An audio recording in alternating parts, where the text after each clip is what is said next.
Sí, profe. ¿Sí? Buscamos una familia. Bueno, lo que vamos a añadir en la unidad número 5 es el concepto de integral definida. Es decir, vamos a buscar esta integral, ¿sí? Básicamente entre un límite inferior y un límite superior. Bien.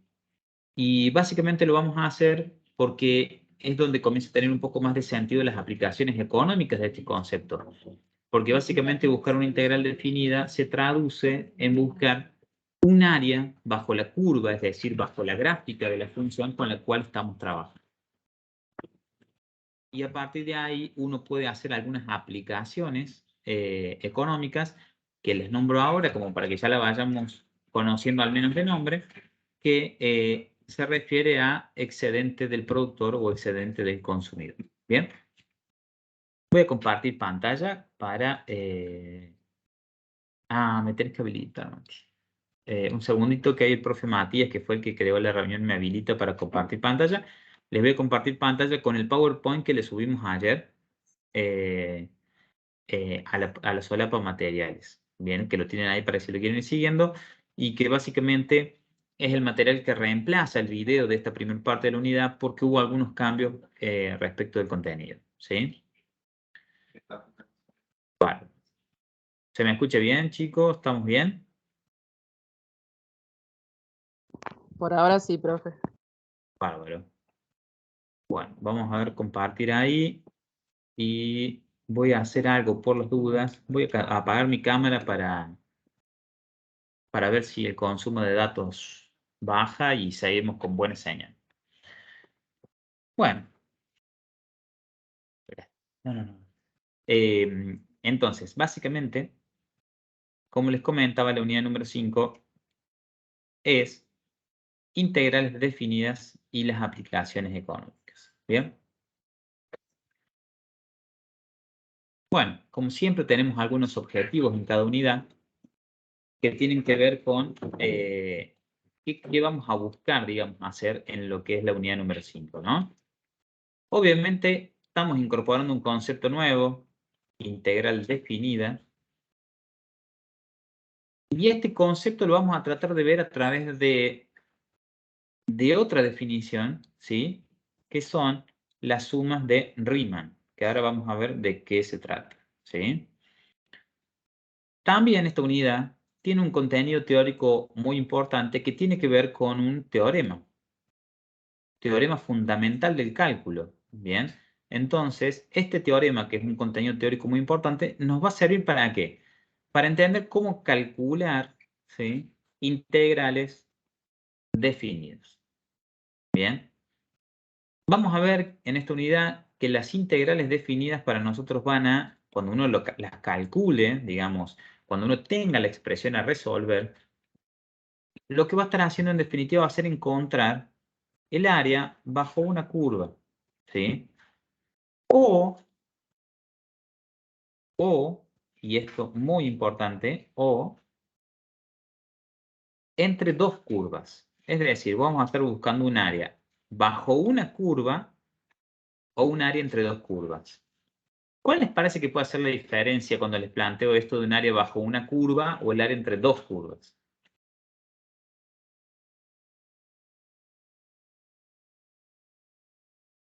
Por ejemplo. Las variables que tenga. Y que No, a ver. en uno Por va a tener ejemplo. Sí, diga. involucrada una sola función y en la otra dos funciones. Bien. Cuando estoy hablando de un área entre dos curvas, quiere decir que hay dos curvas. Si hay dos curvas, hay dos funciones. Por ejemplo, podemos estar pensando que en un mismo sistema de ejes cartesianos hay una función de ingreso y una de costo. Bien. Y yo, por ejemplo, podría estar interesado en analizar el área entre esas dos curvas, por ejemplo. Cuando estamos hablando del área bajo una curva, estoy hablando del área que existe debajo de la gráfica de la curva y por encima del eje de abscisas o del eje X. Básicamente voy a estar buscando un área que esté entre una función y el eje de abscisa. Bueno, también en esta unidad vamos a incorporar otros conceptos que son los de integrales impropias, que eso será tema de la semana que viene, así que por ahora no nos vamos a hacer mucho problema. Y obviamente, como en todas las unidades, le vamos a dar aplicaciones económicas, ¿sí? Vamos a resolver situaciones problemáticas de las ciencias económicas, que acá es donde yo les hablaba de excedente del productor y del consumidor. ¿Bien? Bueno. Este es el programa de la unidad. Lo tienen en el programa, tienen el PowerPoint también, lo tienen en el material, así que voy a avanzar un poquito más. Y vamos a hacer un breve repaso de qué vimos en la unidad número 4 hasta ahora. En la unidad número 4 aprendimos el concepto de integración como un procedimiento inverso, ¿sí?, al de la derivación, ¿sí? Y vimos que, en este caso, una integral indefinida, ¿sí?, era el nombre que se le daba al conjunto de todas las primitivas de la función. ¿Qué quiere decir de esto de todas, no? Y porque básicamente si yo a esta primitiva le sumaba una constante c, como la derivada de esa constante c es 0, yo podía tener infinitas primitivas, ¿sí?, para, como resolución, mejor dicho, de una integral indefinida. ¿Bien? Por lo tanto, cuando uno realizaba el proceso de integración, y específicamente de integral indefinida, ¿sí?, lo que estaba buscando era una determinada función f de x, ¿sí?, que se cumpla que la derivada de esta función sea igual a la función que yo tengo en el integrando, es decir, a esta f de x. Bien. Bueno. En el contexto de esta materia, y específicamente matemática dado en ciencias económicas, la integración indefinida, ¿sí?, como les decía recién, podía ser aplicada para encontrar una función de ingreso total, de costo total, conociendo funciones marginales. Es decir, del ingreso total puedo hallar el ingreso total, o del costo marginal el costo total. Bueno, generalmente se cuenta con información suficiente, ¿sí?, para poder hallar esa solución particular con el correspondiente valor de C. ¿Qué quiere decir esto último? Que cuando nosotros buscamos esas funciones totales, por lo general este valor de C podemos calcularlo y en definitiva hallar una primitiva específica de toda la familia de primitivas de la función marginal. Bueno, algunos problemas de aplicación que ya un poco estuvieron repasando algo con los profes la semana pasada. No me voy a detener mucho en esto porque quiero aprovechar para esta media horita que nos queda para ver integrales definidas, ¿sí? Bueno, en esta unidad número 5, que se refiere a integrales definidas, como decíamos recién, vamos a emplear la definición de integración para determinar áreas. ¿Bien? Esto es muy importante. Incluso si tienen algún amigo conocido que esté en la Facultad de Ingeniería, van a ver que esto de integrales definidas la ven muchísimo ellos también, porque justamente es un cálculo, un procedimiento matemático para un cálculo de área. Y lo importante a tener en cuenta es que estas áreas, ya sea bajo la curva o entre curvas, ¿sí?, se van a calcular en funciones continuas. Muy importante esto, hay que relacionar este concepto de continua con derivación y con integración, por supuesto. Y esto, que también es muy importante, ¿sí?, son áreas bajo curvas o entre curvas continuas dentro de un intervalo. ¿Sí? Esta es la tercera cuestión muy importante. Bien.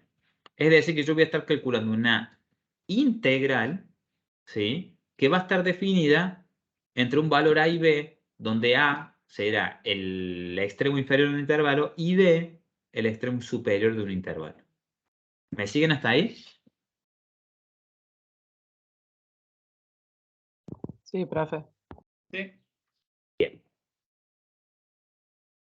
En un contexto económico, este concepto de integrales definidas, ¿sí?, la principal aplicación que tiene es el cálculo de excedentes, tanto de consumidores como de los productores.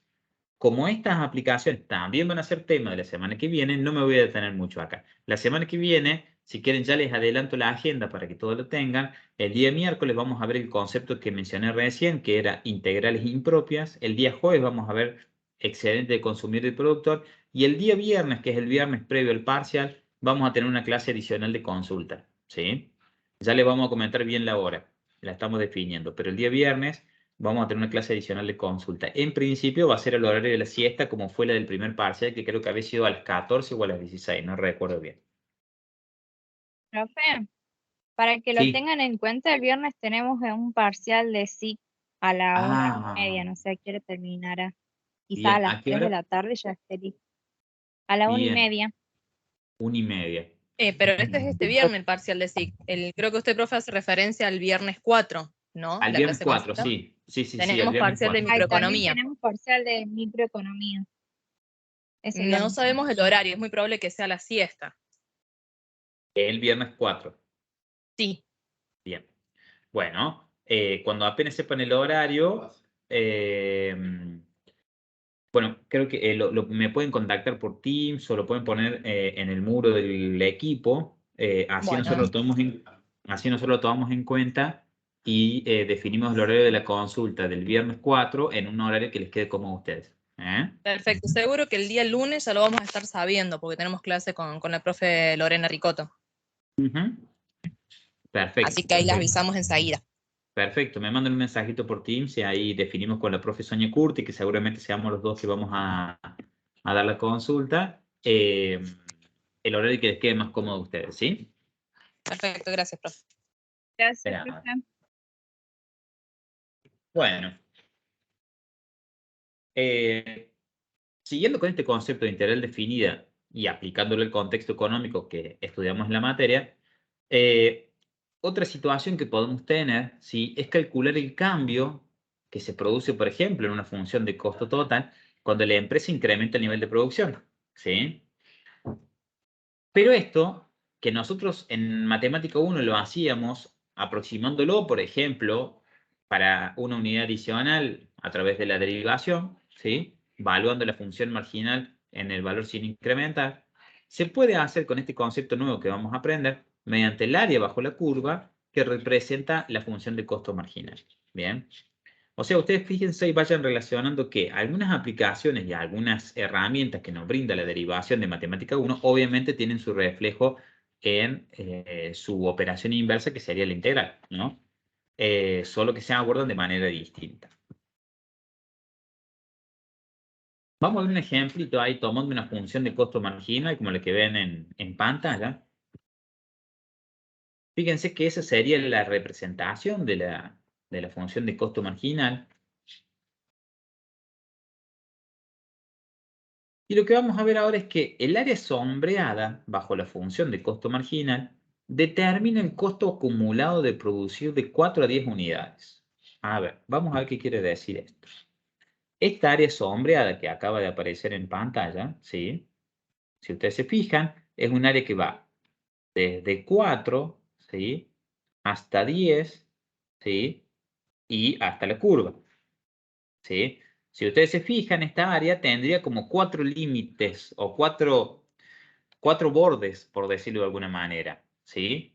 Esta línea imaginaria que va desde el eje X hasta el punto de la función.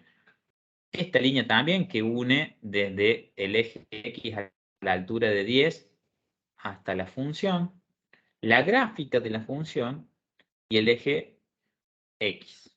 ¿Bien? ¿Qué dirían ustedes de esto? ¿Es el área bajo una curva o el área entre dos curvas? Bajo una curva. Bajo una curva. Una curva. Bien, es el área bajo una curva, ¿sí? Entonces, es el área bajo una curva porque hay una sola función, que en este caso es un costo marginal. ¿Y esta área sobre qué está definida? Bueno, está definida para un extremo inferior del intervalo, para un extremo superior de un intervalo, el eje X, ¿sí? Vamos a marcarlo acá, y todo lo que esté debajo de la curva. ¿Se entiende lo que estamos viendo? Sí. Sí. Bien. Toda esta área que está sombreada, ¿sí?, toda esta área que está sombreada, representa, ¿sí?, el costo total de producir, digamos, de lo que aumenta el costo total por pasar de producir 4 a 10 unidades. ¿Bien? ¿En cuánto se incrementa el costo? Por pasar de producir de un nivel de 4 unidades a 10 unidades. ¿Bien? Fíjense que para 4, ¿sí?, el costo marginal, si yo lo uno ahí, es 264,19. Y bueno, para 10, si yo lo uno, aproximadamente puedo ver que me da 4.000, ¿no? Pero recuerden, y no nos confundamos con esto, que esto es costo marginal. ¿Bien? Y lo que nosotros estamos tratando de ver es cuánto se incrementa el costo total por este cambio de producción, ¿sí?, del nivel de producción que realiza la empresa. ¿Bien? Bueno, una forma de poder medir, ¿sí?, esta área, si yo no conociera, ¿sí?, si yo no conociera, digamos, el concepto de integral definida y cómo abordar este problema, bueno, yo podría decir, a ver, ¿cómo hago yo para medir esta área? Y bueno, yo podría ver cómo descompongo esta área en alguna figura geométrica que a mí me permita, ¿sí?, calcular áreas más chicas y ir sumándolas después. ¿Bien? Por ejemplo, una opción sería, bueno, tomo esta área que está bajo la curva y la descompongo en rectángulos. Bien, como se ve acá. Acá tengo un rectángulo, ¿sí? Acá tengo otro, ¿sí? Les pido perdón por el pulso, pero no es tan fácil como parece esto. Ahí está. Y acá tengo otro rectángulo más. ¿Cómo se calcula el área de estos rectángulos? ¿Alguien se acuerda? Base por altura. Muy bien, base por altura. Donde básicamente la base sería Dos. esto y la altura sería eso.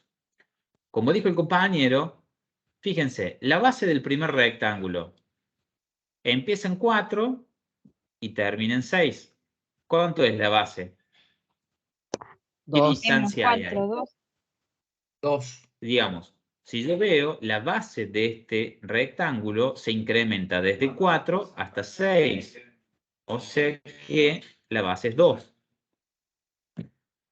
La base del segundo rectángulo va desde 6 hasta 8. O sea, ¿qué base tiene? También 2. 2. 2. Y si veo el tercero va de 8 a 10, también tiene 2. Bien. Ahora bien, la altura. ¿A qué equivale, por ejemplo? En el primer rectángulo. A 264,19.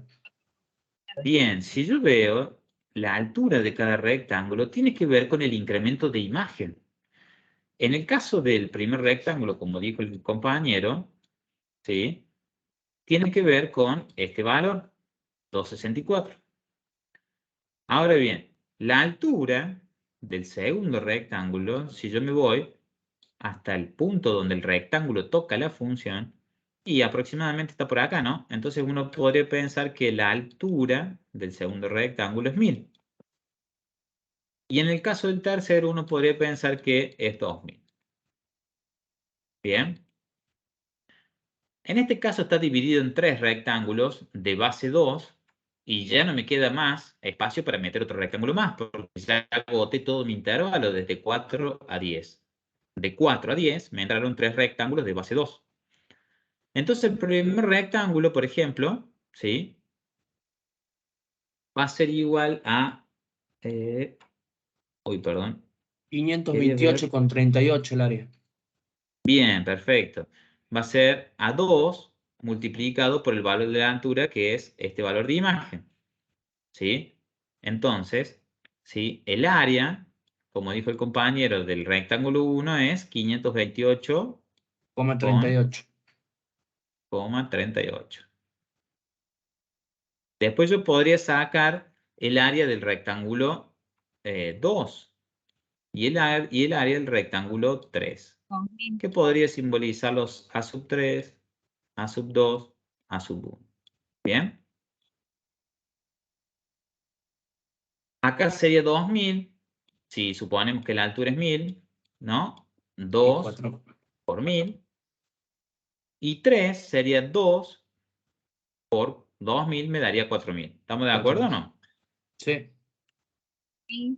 Bueno, y yo podría sumar todo esto y me daría 6528,38. ¿Me siguen la cuenta que estoy haciendo o no? Sí. Sí. Está sumando las Bien. áreas. Exacto. Sume las áreas del rectángulo 1, del rectángulo 2 y del rectángulo 3. Esto me permitiría a mí aproximar cuánto es el área bajo la curva. ¿Cuál es el problema que tengo? Que todo esto me quedó sin medir, todo esto me quedó sin medir y todo esto me quedó sin medir. ¿Me siguen? Sí. Bien. Ahora, vamos a borrar un poco de anotaciones porque si no, no vamos a leer lo que escribimos nosotros acá. Bueno, ahora, ese cálculo que está puesto ahí es el que acabo de hacer yo manualmente. ¿Qué pasa si yo empiezo a tomar rectángulos de menor base, perdón? Por ejemplo, acá, de base 1. Si ustedes se fijan, ¿no? Sí. Acá ya en lugar de entrarme 3, me entraron 6. Bien. O incluso podría tomar los más chicos todavía y dividir en más rectángulos toda esta área. Por ejemplo, tomando de base 0,5. Si yo me fijo, a medida que aumento cada vez mayor cantidad de rectángulos con una base más pequeña, las áreas que me quedan sin medir son más chicas. ¿Me Mejoras la siguen? aproximación. Exactamente. Al quedarme menos áreas sin medir, la aproximación del área bajo la curva a través de esta utilización de figuras de rectángulos que subdividen esa área mejora mucho, ¿no? Tal como le ponemos acá, a mayor cantidad de rectángulos con base cada vez más pequeña, mejor será la aproximación, ¿sí? Al verdadero costo, porque recordemos el contexto del problema, de producir desde 4 a 10 unidades. ¿Me siguen hasta ahí, chicos? Sí. ¿Alguien tiene alguna duda hasta acá? No. Bien. Si no hay duda, seguimos. Ahora bien, supongamos que yo tengo esta curva, quiero medir esa área que está entre A y B, digamos, ¿sí? Mi límite inferior es A, mi límite superior es B, es una sola curva, entonces quiero medir toda esta área que está entre la curva, el eje X, delimitada por A y por B. ¿Sí? Esta función es continua y es positiva. ¿Cómo hallamos el área bajo la curva? Bueno, una alternativa 1, ¿sí? Dividir todo este intervalo que va desde A hasta B, ¿sí? Todo mi intervalo de A a B, que en el ejercicio anterior, en el ejemplo anterior, era el que iba de 4 a 10, por ejemplo, en n partes de igual longitud, ¿bien? Siendo n un entero positivo, yo no podría dividirlo en menos 4 rectángulos, ¿me siguen? Cubrimos el área que queremos calcular con rectángulos, ¿sí? Que tienen como base la amplitud del intervalo. Bueno, y acá le hacemos una notación x sub i menos 1, x sub i. ¿Qué quiere decir esto? Que la base de cada rectángulo, ¿sí? Va a ser la diferencia entre los diferentes valores donde empieza y termina cada uno de los rectángulos, ¿no? Esta distancia entre x1 y x2 y entre x2 y x3 es la misma siempre. En el ejemplo anterior, yo construí 3 rectángulos de base 2, o en el segundo caso, 6 rectángulos de base 1, o en el tercer ejemplo, 12 rectángulos de base 0,5, ¿me siguen? Esa base, ¿sí? Es igual para todos los rectángulos. Por eso dice dividir el intervalo en n partes de igual longitud. Entonces, trato de cubrir todo el área que más pueda, ¿sí? Particionando este intervalo AB en n partes de igual base, que básicamente esas partes de igual base son rectángulos, ¿bien? Ahora bien, Cuando yo construyo estos intervalos, ¿sí? Fíjense que el rectángulo de cada una de las partes en la que yo divido el intervalo encuentra su límite cuando toco la función, ¿sí? En este caso, llego hasta acá. Bien. En el segundo, ¿sí? Yo podría irme hasta acá. Pero ¿qué pasa? Cuando hago así, me quedo un montón afuera. ¿Me explico lo que digo? Si yo me hubiera estirado hasta acá, cuando quiero cerrar el rectángulo, me pasa esto. ¿Me siguen con la idea? Entonces, Sí. lo que sucede es que el rectángulo no me queda todo contenido por la función. Por lo tanto, en este caso, me puedo estirar hasta este punto y ahí sí me queda todo contenido. ¿Bien? Bueno, en este caso, si yo me estirara en el tercer rectángulo, me estirara hasta acá o me estirara hasta acá, me quedaría por fuera parte del rectángulo. Y así sucesivamente voy construyendo las n partes, los n rectángulos en los que voy a dividir el área.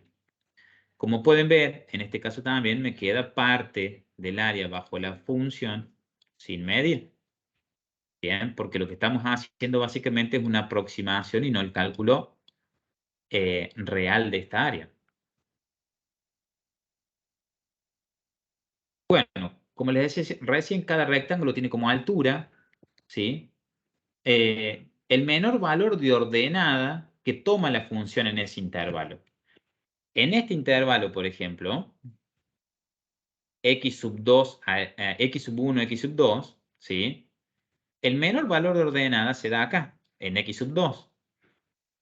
Bien, este valor es menor que el de x sub 1. X sub 1 me da este valor, pero siempre toma el menor. ¿Por qué? Porque si tomamos el mayor, como ya vimos, hay parte del rectángulo que me queda sin contener.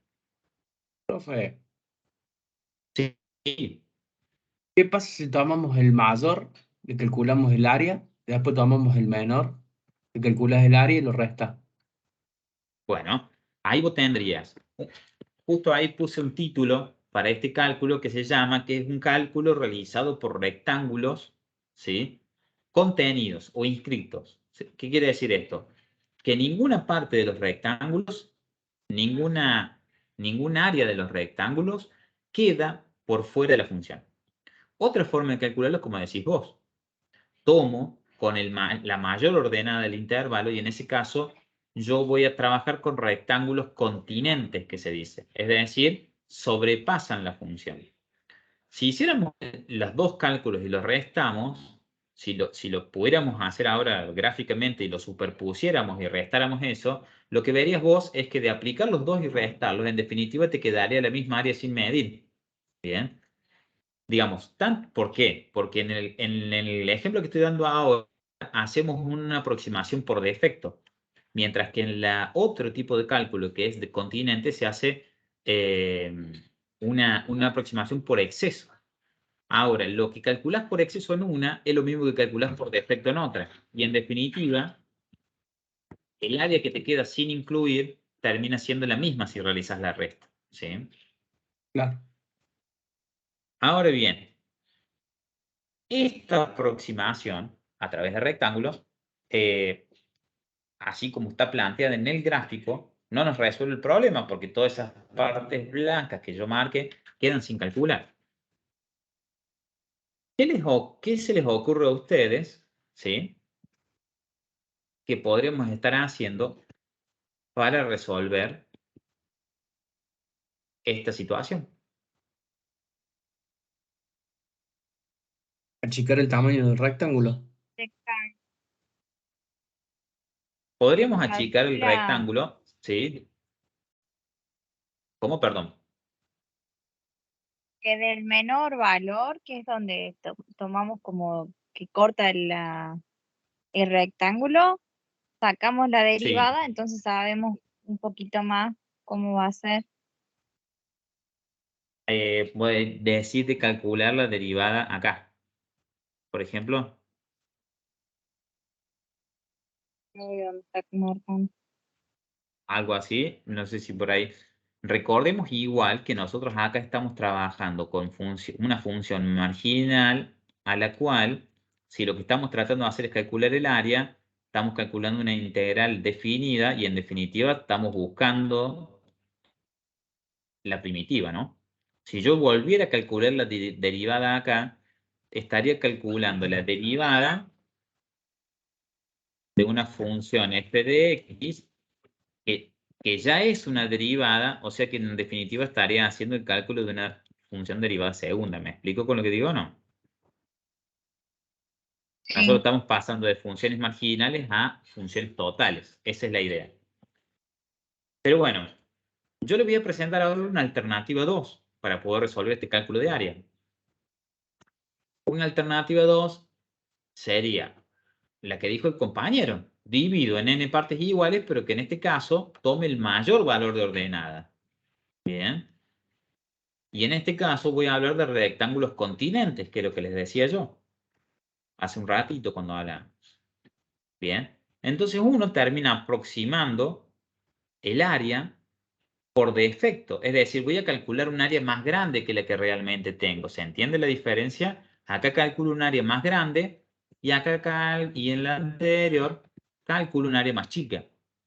En una me quedan todos esos espacios blancos sin medir y en la otra me quedan todos estos espacios rosados, por decirlo de alguna manera, calculados de más.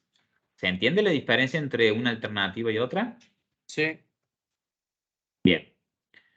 Ahora bien, los dos tienen algún inconveniente, ¿sí o no? Ninguno es exacto. Ninguno es exacto. Ambos son aproximaciones. Y como les decía hace un rato, una es en defecto y la otra es en exceso. Ahora bien, esto que acabamos de ver, si ustedes recuerdan, cuando empecé la clase les hablé de un concepto que se llama las sumas de Riemann. Bueno, Riemann era un matemático que ideó esta primer parte que acabamos de ver como cálculo de un área bajo una curva. ¿Qué dijo este matemático? Bueno, yo quiero saber el área que hay debajo de una curva entre dos valores definidos, A y B. ¿Cómo puedo hacer eso? Bueno, y él hizo un razonamiento lógico. Lo primero que se le ocurrió es descomponer esta área de una función continua, descomponerla, ¿sí? En partes más chiquitas, calcular las áreas por separado y sumarlas, ¿bien? Esa sería una aproximación muy rápida y simple de lo que es el concepto de las sumas de Riemann. En el material está un poco más desarrollado e incluso en la bibliografía complementaria, en lo que es Haussler, también hay una parte sobre lo que es la suma de Riemann, por si alguno quisiera profundizarlo. Quiero cerrar la clase de hoy con esto de el cálculo de área como una integral definida. ¿En qué se diferencia con respecto a lo que acabamos de ver?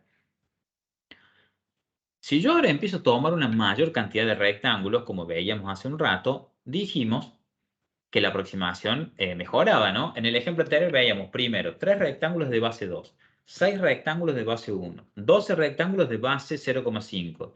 Podría tomar yo 24 rectángulos de 0,25 o 48 rectángulos de 0,125 de base. Y así podría continuar, ¿o no? En definitiva, podría hacer que la cantidad de rectángulos tienda a infinito.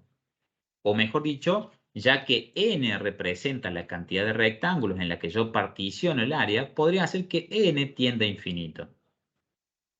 Si yo hago que n, que es la cantidad de rectángulos en la cual estoy dividiendo el área, tienda a infinito, en definitiva, la aproximación mejora cada vez más. Y esto lo puedo aplicar tanto en rectángulos contenidos o continentes, ¿sí? A medida que yo incremente, ¿sí?, la amplitud de la base, es decir, la base de cada uno de los rectángulos en los cuales voy a dividir el área, ¿sí? Bueno, justo me da, bueno, vamos a tomarlo de arriba porque justo está en rojo abajo. Esta base, ¿sí?, lo que va a suceder es que tiende a 0. Si la cantidad de rectángulos tiende a infinito, la base o la amplitud de los intervalos tiende a 0. ¿Me siguen con lo que digo ahí? Sí, Es el ejemplo que les decía yo recién. Era van a 3 ser, rectángulos de base 2, 6 rectángulos de base 1, 12 rectángulos de base 0,5, 24 de 0,25, ¿sí? Es decir, esto es n, cantidad de rectángulos, y esto sería x sub i, que vendría a ser la base. Bien, cuando esto tiende a crecer, esto tiende a decrecer. Bien. Sí. O, dicho de otra forma, cuando n tiende a infinito, x sub i tiende a 0.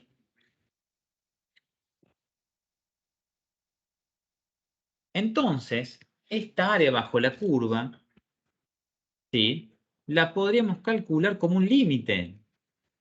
Bien. Fíjense, última unidad de matemática 2 y todavía el concepto de límite que era de la unidad 3 de matemática 1 lo seguimos utilizando. Y este límite básicamente es el límite para cuando n tiende a infinito o para cuando la base de los rectángulos tiende a 0, que es la misma situación, ¿sí?, de la sumatoria, ¿sí?, de la sumatoria de la imagen que para nosotros dijimos que era la altura, delta xy, que sería la diferencia entre cada valor de abscisa, que básicamente es la base. O sea que básicamente esta área bajo la curva se calcula como el límite de la sumatoria de un producto entre una altura y una base. ¿Me siguen hasta ahí? Sí. ¿El resto, chicos? ¿Alguien tiene alguna duda? Por ahora bien, profe. Bien. Esa definición, ese límite, para cuando la cantidad de rectángulos, o mejor dicho, n, para ya hablar con propiedad, tiende a infinito, de la sumatoria de los productos de base por altura, es la definición matemática de una integral definida. Donde ahora la integral definida, este nuevo concepto que incorporamos a partir de la unidad 5, fíjense que es una integral, como ustedes ya conocen, de una función f de x respecto de la variable de la cual depende que es x, pero donde a esta integral le incorporamos un límite inferior y un límite superior, que básicamente son el límite inferior del intervalo y el límite superior del intervalo, para el cual queremos calcular el área bajo la curva. ¿Ahí vamos? Sí. Sí, hasta ahí sí, pero a la antiderivada en este caso, ¿la obtendremos de tener el límite cuando n tiende a infinito? ¿O hay que aplicar operaciones a la integral? No, justamente lo que ahí está reflejado en la pantalla es la definición matemática de esta integral definida, pero la obtención de la primitiva para poder calcular el área lo vamos a hacer como el proceso de integración que vimos en la unidad 4. ¿Se entiende? Ah, claro. Es como en matemática 1 cuando decíamos, bueno, la derivada es un límite, pero cuando resolvíamos la derivada aplicábamos las reglas. Bueno, acá es lo mismo. La integral definida es un límite. Es un límite de la sumatoria de un producto. Pero para resolverlo vamos a aplicar las reglas de integración o los métodos de integración que hemos visto en la unidad anterior. ¿Sí? Sí, ahí quedó claro. Gracias. Bien. Bueno, integral definida de una función continua en AB.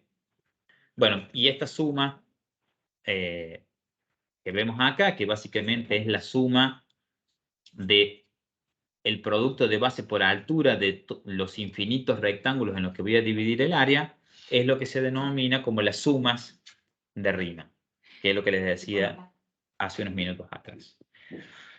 Bien. Bueno. Cierro con esto por hoy, que es la definición de integral definida. La integral definida de una función continua, vuelvo a hacer hincapié sobre eso, continua, en un intervalo AB, ¿sí?, es el límite de la suma de Riemann, ¿sí?, con base tendiendo a 0. Digo base para que todos asimilemos que delta x sub i es la base de los rectángulos que veíamos recién, cuando esa base tiende a 0 o cuando n tiende a infinito. ¿Bien? Es decir, n entendiéndolo como cantidad de rectángulos en los cuales estoy subdividiendo el área. Simbólicamente se representa como vimos en la filmina anterior. Bien. Esa es la nueva notación. Fíjense que lo que cambia es que la integral presenta un valor a y un valor b. Bien. Y se lee como integral definida de la función f de x desde a hasta b. Límite superior de integración es el valor b, que sería el límite superior del intervalo, y a es el límite inferior de integración. En el caso en que la función es positiva, la integral definida es igual al área, ¿sí?, de la región. ¿Por qué hablamos de esto? Puede ser que la función con la que estemos trabajando sea negativa. Bueno, en ese caso no vamos a estar calculando un área, ¿sí? Porque ustedes piensen que si quisiéramos calcular eso, nosotros tendríamos todas áreas de rectángulos negativas, ¿no? Porque la altura, que sería la imagen, sería un valor negativo. Entonces, esta definición, este cálculo de área bajo integral definida, lo vamos a utilizar para funciones positivas, que en el caso de las ciencias económicas no tenemos ningún problema porque, salvo el beneficio, el resto de las funciones se definen para el primer cuadrante.